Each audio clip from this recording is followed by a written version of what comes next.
Sometimes you got to switch it up. You got to do something a little bit different. You get stuck doing the same thing you've been doing for 6, 7 months or 10 weeks, whatever it is. Time to switch it up. KJ from OC, Sideshowde, talking about wrestling. You're welcome, America.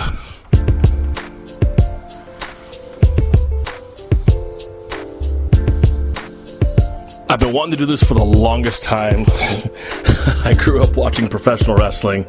I listened to much props to Jason Sullivan, the Solid Monster. Listen to Solid Monster Sounds Off for the last year plus. Love the show. Just listen to episode 461. You can find that guy all over the internet on Stitcher Radio and Podbean and YouTube and SoundCloud probably too. And my phone just went off. It's kind of funny because the phone going off is what made me want to go off just now. See how that all works? But I got this perspective on Roman Reigns getting shoved down our throat. I just wrote a text message to a buddy of mine. We were talking about wrestling, and we were talking about Roman Reigns, and that's his favorite wrestler, and he loves the guy.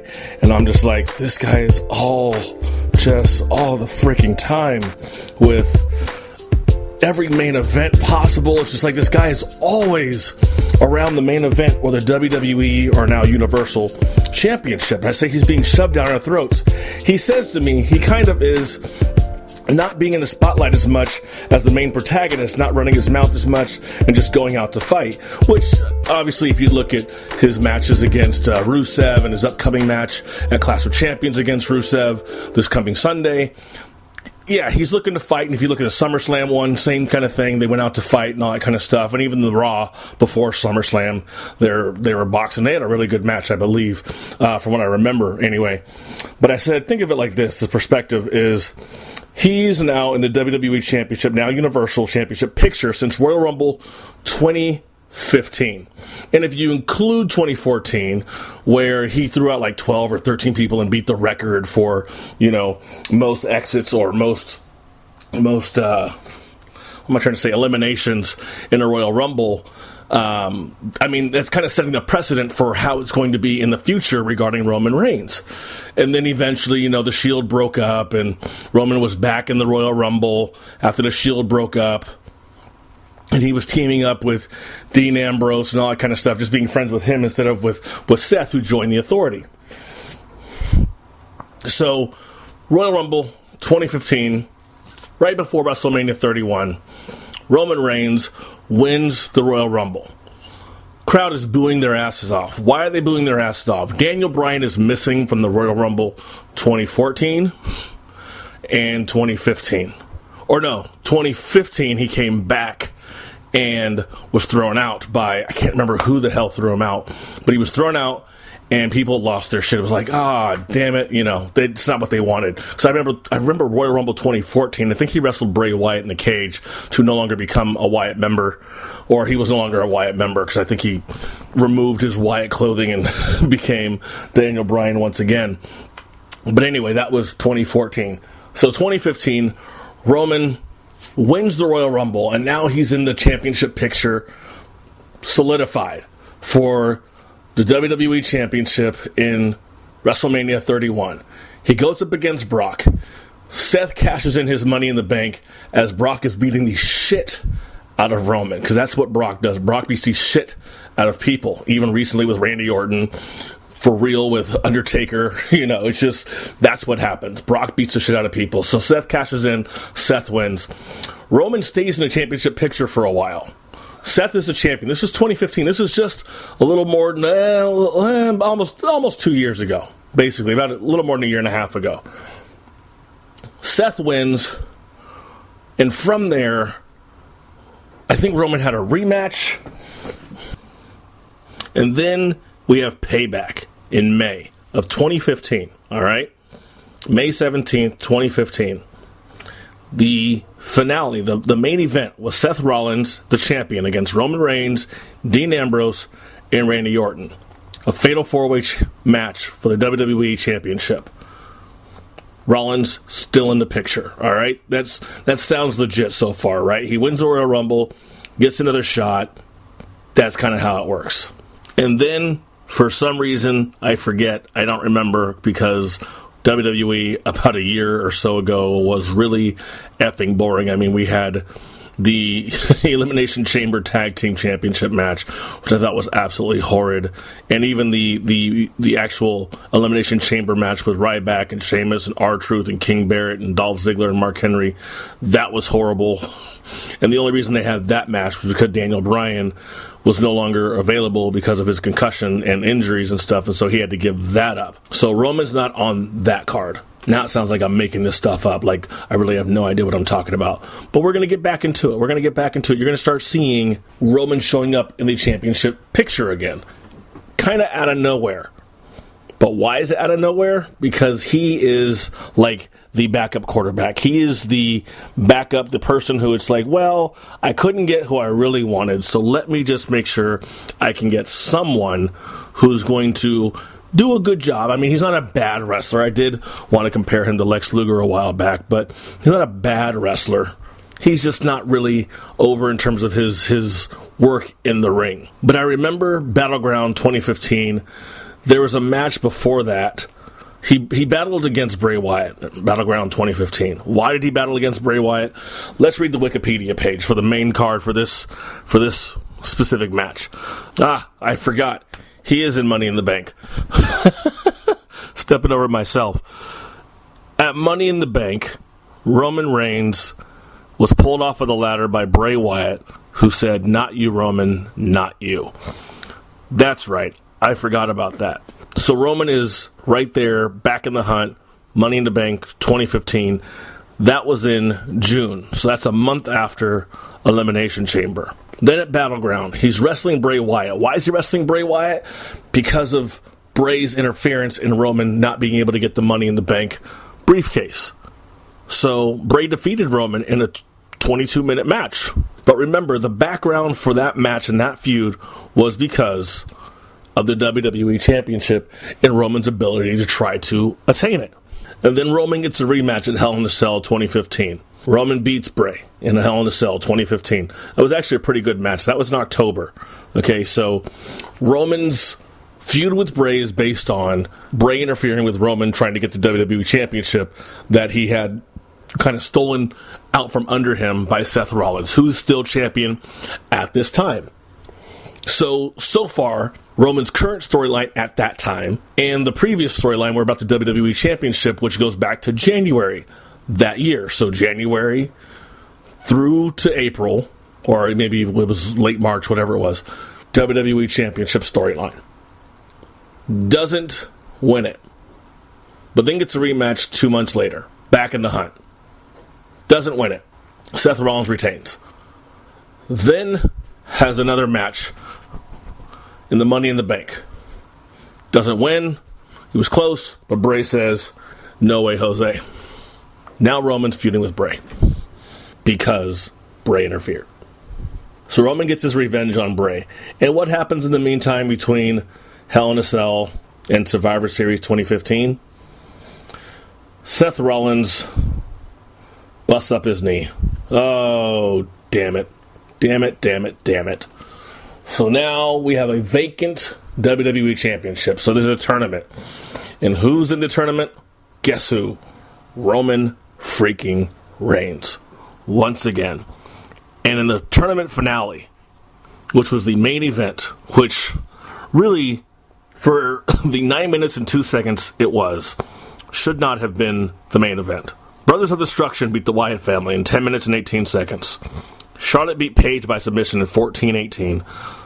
Traditional Survivor Series elimination match, 17 minutes. Like, there's just longer matches. It just didn't seem to make any sense to me. Even Roman beating Alberto Del Rio earlier in the night and Dean defeating Kevin Owens earlier in the night to get into the finale, those matches were longer than Roman beating Dean for 9 minutes and 2 seconds. And that was your main event. And Roman wins the WWE Championship, finally. Doesn't beat Seth to do it. Didn't beat Brock to do it. He beat Vacant, a.k.a. Dean Ambrose. So Roman's now the WWE Championship, but Sheamus had won the Money in the Bank months before. So Sheamus cashes in. He wins the championship. So now Roman is going to have to feud with Sheamus.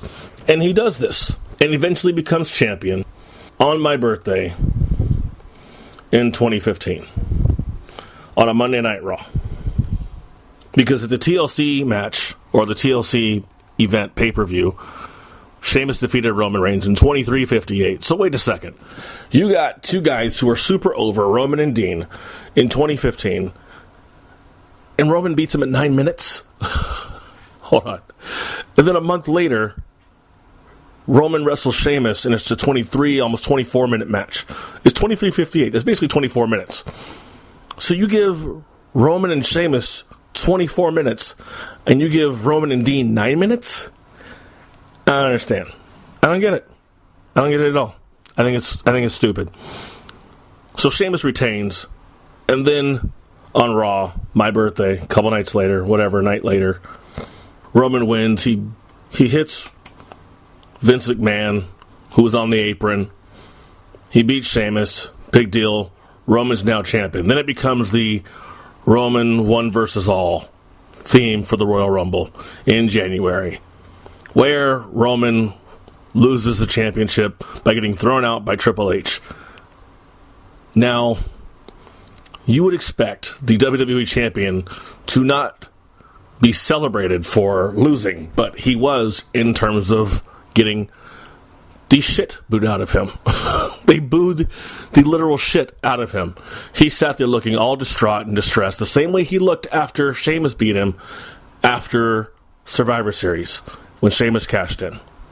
He looked distraught, just like, what the hell happened? I think he was even, it looked like he was even crying. Oh, poor baby.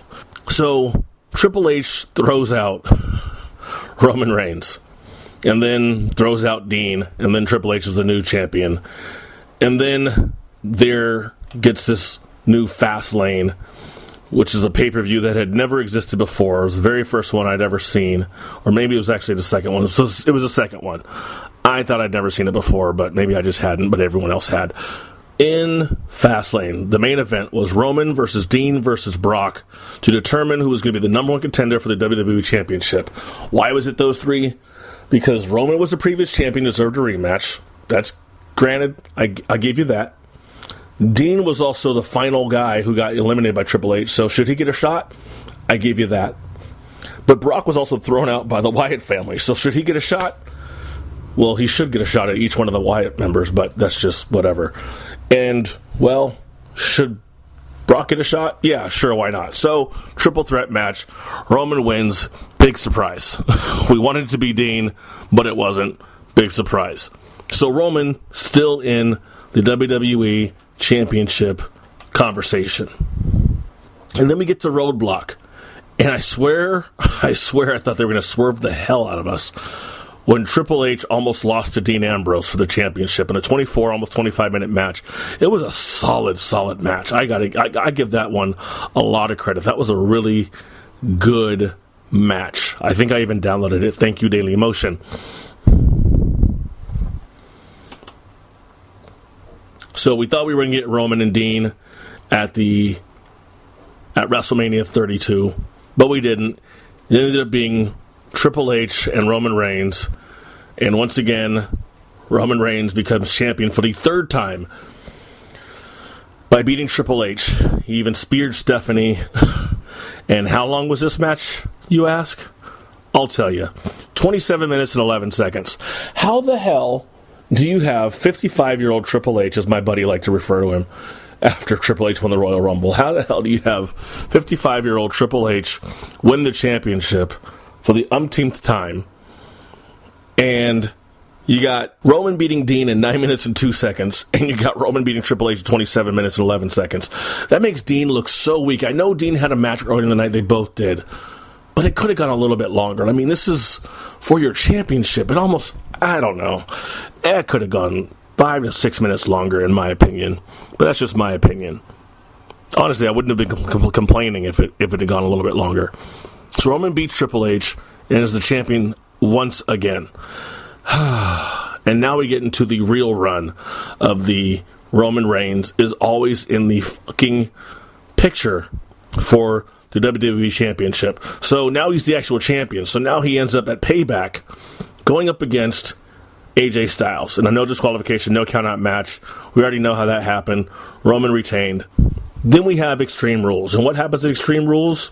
Roman defeats AJ Styles. 22 minutes, 13 seconds. Those were actually some really good matches. I think Roman needed AJ Styles or somebody with some really great in-ring work in order to make and have better matches, because matches against Del Rio or Sheamus, guys like that who aren't really super athletic. I mean, not that Del Rio's not athletic, and not that Sheamus isn't, but when you got a guy like an AJ Styles versus a big guy like a Roman Reigns, you can just do different things. You can just make things look better.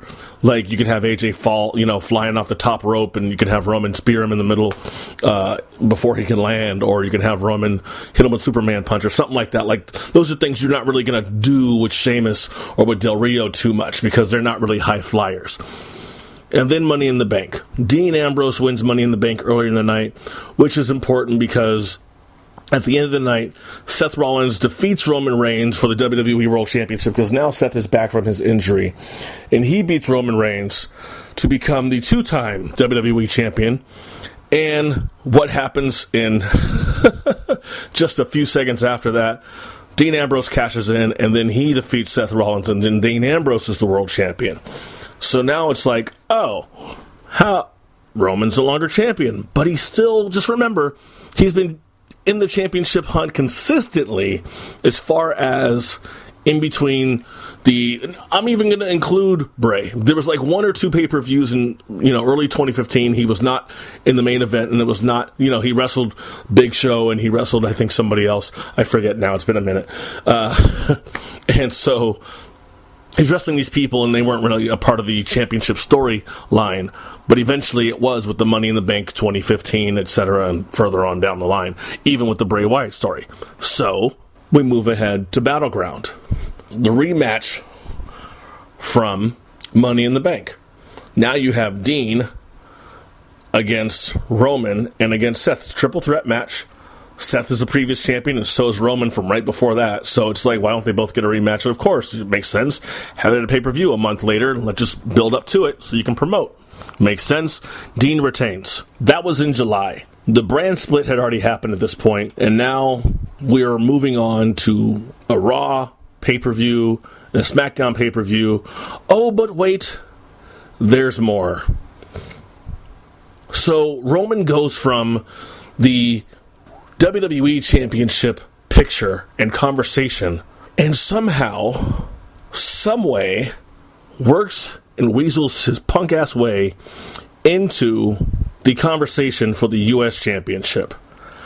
I don't know how the hell that makes any sense, because to me it doesn't. Rusev's challenger, instead of it being Roman Reigns and him kind of jamming Roman down our throat once again, Rusev's challenger should have been somebody else. It should have been maybe Cesaro.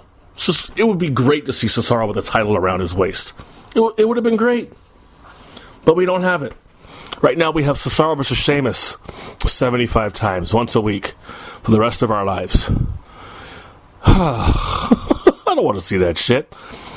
And I didn't want to see Roman in another championship picture conversation after just losing the World Championship, or the WWE Championship, which is now on SmackDown. Thank you, AJ Styles. Because how does he go from that to like that contender for that title, and then go to the other one and just be like, well, I want this one now too? Well, does he just get to pick and choose? Is that how the character is being run? No, he's being jammed down our throats. So that night at SummerSlam 2016, this was back in August, Finn Balor beats Seth Rollins. Roman Reigns is in the U.S. Championship. The match never started because they just fought before it. And then they canceled the match, so like no contest. I guess that's probably what that is. And the night that Balor won, he also separated his shoulder and ended up with like a torn labrum or something like that. So he has to vacate the title. So we have another vacant title. So remember, Daniel Bryan won his championship in 2014. He got injured and had to vacate, which is why Brock ended up winning it at SummerSlam, I believe, that year, and beat the shit out of John Cena. And then when Rollins got it from Brock at WrestleMania 2015, Rollins had it for a while, and then he had to vacate because he got injured. So that's 2 times people got injured in the previous 2 years to give up a major championship in WWE. And then we get to Finn Balor, who had to give up his Universal Championship because he got injured the night he beat Seth Rollins on one of the buckle bombs that happened on a barricade. So they have a tournament on Raw. And in the Raw tournament, it was a Battle Royal or like a Fatal 4-Way, that's what it was. And you had 2 Fatal 4-Ways. You had one with Balor in it, and you had another one with Roman in it. And both of them won theirs. Balor ended up beating Roman on that Monday Night Raw, which led him to being in that conversation for the championship match against Seth Rollins. But once again, right there, when Raw made their WWE Universal Championship, Roman Reigns is back in the picture again. Not having earned anything, just throwing him in. He could have lost. He could have lost to Cesaro. I think he wrestled against Cesaro in one of those matches, in one of those Fatal 4-Ways. I think it was Roman and Cesaro and some other folks. Whoever it was, it didn't have to be Roman again. I don't mind him being in the match because I think Big Cass was in the match and whatever. Like, that's cool, whatever. It is what it is. But they don't have to win. But Roman won. And so Finn goes over by beating Roman. Was that a way to get Finn over even more? Because I guess it maybe kind of worked, but Finn was already over anyway. I mean, he'd been at Full Sail for like 2 years. He'd been the NXT Championship. People had seen him wrestle Samoa Joe. They'd seen him wrestle Shinsuke Nakamura. They'd seen him wrestle different people, Kevin Owens. They'd seen that kind of stuff. So why did it have to be Roman Reigns again? So now Finn gets injured. He has to vacate the championship. So then what happens? They have another match. Roman's in it again. Big Cass is in it again. Kevin Owens is in it, and then Seth Rollins. Fatal 4-Way elimination. Cass gets eliminated first. Then Triple H comes in and pedigrees Roman Reigns, rolls him in the ring. Seth Rollins covers him. 1, 2, 3. Kevin Owens is in the corner. And then Kevin Owens is getting up, and Seth is getting up, and Triple H is helping up Seth. And Triple H pedigrees Seth. Gets Kevin, and Kevin Owens is like surprised as hell. The whole crowd is shocked. I was shocked. Kevin Owens covers Seth. Triple H grabs the WWE Universal Championship and gives it to Kevin and raises his hand. And now Mick and Stephanie are talking about a rematch. Oh, a rematch. Because Roman got cheated and Seth got cheated. Big Cass is not in the rematch. Thank God. I don't want to see him working. I don't want to see 6'9", a.k.a. 7 feet tall. I don't want to see him in a rematch. I don't want to see him wrestle at all. He's not, in my opinion, he's not very good. He's not really a great talker. He's not very good. He's just big. I get it. Enzo is far more entertaining than Big Cass. But Big Cass is probably more marketable in terms of his size, and you want to see how he's going to work than Enzo. But that's why they're a tag team. It is what it is. So that happened a couple weeks ago. And then last week, Roman had to wrestle against Kevin Owens to get a shot back at a triple threat match against Kevin and Seth at Clash of Champions this Sunday on the WWE Network for $9.99. Foley tells Seth, don't get involved, and if you get involved, I'm going to have a stern look on my face or some shit like that. Seth gets involved, interferes. Roman loses a match because Seth tried to interfere, and then Rusev interfered, and then Kevin Owens was able to capitalize and pin Roman with a pop-up powerbomb. But what happens tonight on Monday Night Raw to start off the show? Roman gets another rematch. Again. And the show's not over yet. Right now I'm watching Cesaro go up against Sheamus. I don't know why. I actually kind of want to fast forward this shit. And I am. But he's in another main event again. He gets another shot to wrestle for the championship. This guy is always in the picture. And I'm so sick of seeing him in the picture for 2 freaking years. Oh, by the way, I just fast-forwarded it. Cesaro ended up beating Sheamus. Cesaro and Sheamus are tied 3-3. So it will culminate at Clash of Champions, I'm sure, in the final match of 7. I mean, we knew it was going to be 7 anyway. They were trying to do the Magnum TA, Tully Blanchard thing from like 30 years ago. Whatever. But back to Roman being jammed down our throats like a video on Pornhub. It is beyond me. I know the guy sells t-shirts and Twitter followers, and I'm sure chicks and kids love him, and that's obviously the demographic you want to bring in, because you're going to get the guys who are going to watch anyway, right? But now you got to okay, we got to get somebody the kids can like and somebody the girls can love. That's what it is. I'm not mad at you, WWE, for doing it, but I'm sick of it. Am I kind of talking over myself? Maybe a little bit, but not really, in my opinion. So Roman Reigns is always in the fucking championship picture for the last 2 years, minus a few pay-per-views, and I do mean a few, as in 2 or 3. And I'm damn near sick of it. Now, he can't be on the SmackDown pay-per-view main events for their championship, but I guarantee you if he could, they probably would. He'd be the dual champion, and he'd have to defend every Monday and Tuesday nights. That would be so stupid. But I wouldn't put it past WWE for doing that.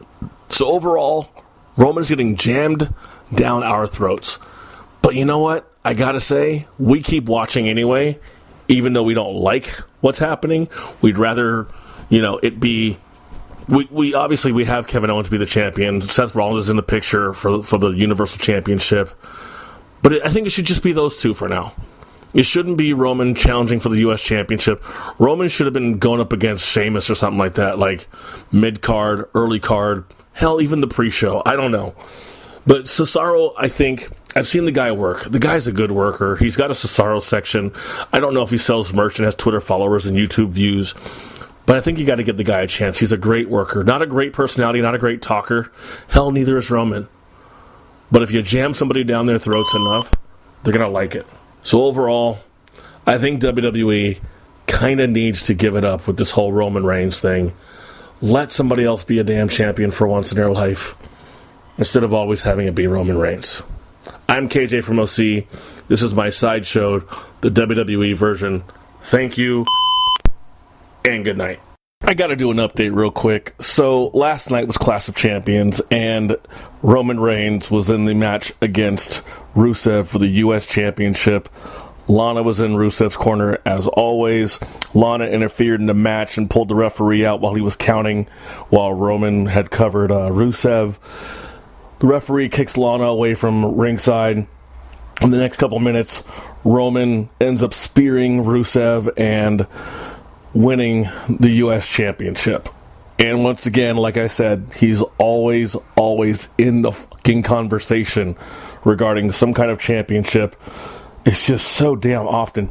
And then on Monday Night Raw, which is happening right now, his was the opening match against Rusev as a rematch from last night, from Clash of Champions. And the match, I know they're trying to draw out the rivalry, I guess, if that's what you want. Well, yeah, it's definitely a rivalry now. And so my guess is, since Hell in a Cell is the next Raw pay-per-view in October, that's what they're looking for, because they both wrestled to a double count out, which is so stupid because you just had a match the night before. And right now I'm watching The New Day against Gallows and Anderson, and it makes me think the same exact thing. You just had a match the night before. Why is there a rematch immediately the next day? Like, what am I doing watching the pay-per-view if I can basically just watch Raw and watch the same guys go against each other all the damn time? So, they have a rematch, double count out. After the match is over, Rusev ends up grabbing a chair, hits Roman with it. It eventually ends up in Roman's hands, and he ends up hitting Rusev with it, and then he sits in it and holds his U.S. Championship. And I'm sure it's going to end up, it was basically a little bit of a sneak peek to say, hey, this is going to happen in about, 3-4 weeks, something like that, and you're going to see these guys grabbing chairs and being hardcore like back in the day, but there's not going to be any blood, there's not going to be any headshots or whatever. But it's just, he retains his damn championship. They should have given it back to Rusev and had Roman had his back broken, and then really removed him from that title contention after Hell in a Cell, and have Rusev beat him up again, but have Roman's back braced up, or not even just braced up, maybe taped up like old DDP, Something like that. That's my thinking. Because I think you really got to get him the hell away from the championships all the damn time. I'm just sick of it, man. I'm just really sick of it. And now I'm done with my Roman Reigns diatribe. That is it. I promise. For now. Good night.